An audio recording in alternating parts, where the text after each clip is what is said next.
विधानसभा चुनाव 2023 के तहत आज रेहली विधानसभा क्षेत्र से भारतीय जनता पार्टी के प्रत्याशी गोपाल भार्गव ने रिटर्निंग ऑफिसर रेहली गोविंद दुबे के समक्ष अपना नामांकन दाखिल किया।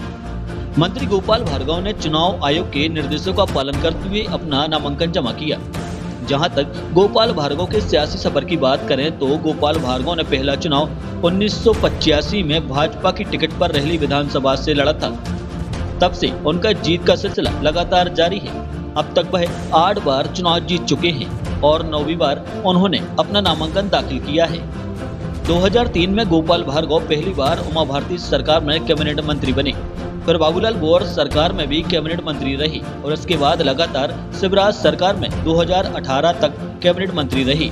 2018 में जब भाजपा सरकार गिरी और कमलनाथ मुख्यमंत्री बने, तब भाजपा ने लगातार 8 बार चुनाव जीत चुके गोपाल भार्गव के लिए नेता प्रतिपक्ष पद की जिम्मेदारी सौंपी। राजनीति में आजकल एक सेवा शब्द चलता है, नहीं मैं सेवा के लिए, सेवा शब्द थोड़ा बदनाम हो गया। मैं राजनीति में अपने कर्म पर, विकास पर और निष्पक्ष राजनीति पर, निर्लिप्त, निष्प्रह, निस्वार्थ, ये राजनीति का पहला मूल मंत्र है।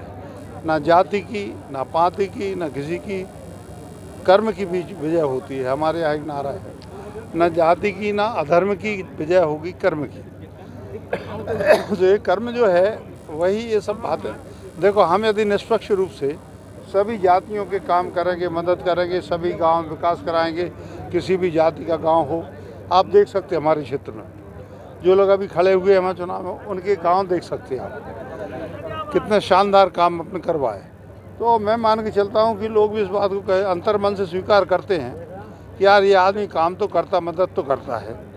अब ये बात मजबूरी है दूसरी पार्टियों की, कोई ना कोई को तो खड़ा करेंगे इसलिए। लेकिन 2001 से मैंने इसको शुरू किया था। परिस्थितियाँ कुछ ऐसी थी, कुछ हरिजन परिवार आए, उन्होंने कहा शादी करना है, करता कुछ आदिवासी परिवार और कम आयु की 16, 15, 16 साल की बच्चियों की, वृद्धों के साथ भी शादी मैंने देखी है। तो मैंने उस समय व्रत लिया था कि ये काम हम अब खुद करवाएंगे। तो पहले छोटे रूप में 100, 250 शादियाँ थी, सरकारी योजना नहीं थी। 2005 से मैंने शिवराज जी से कहा, मैंने कहा इस योजना को अपन को अडॉप्ट करना चाहिए। तो उन्होंने कहा मैं भी इस योजना को चलाता रहा हूँ पहले जब मैं सांसद था। तो हमने जब इस योजना को शुरू किया तो धीरे धीरे संख्या बढ़ती गई और आज मुझे कह दो खुशी है कि मेरे पास में सारा रिकॉर्ड है। लोगों के नाम भी हैं, बच्चों के नाम हैं, बच्चियों के नाम हैं, माता पिता के नाम हैं, शादी की तिथि है, तारीख है, जो सामान्य सब कुछ।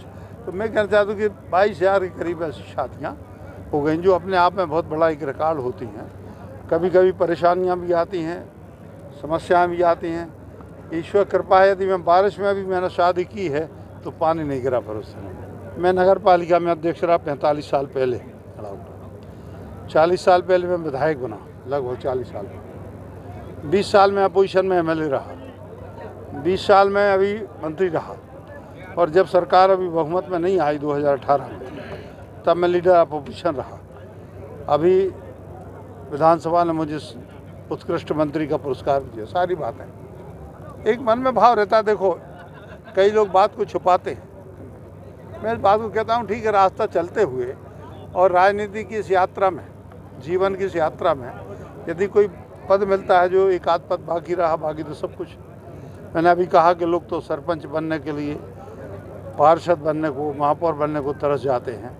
मैं इतने साल से विधायक हूँ, मंत्री हूँ, एक ही क्षेत्र से शायद हिंदुस्तान में कोई लगातार, भारत का पहला उदाहरण है, एक ही क्षेत्र से इतना बार जीता हो।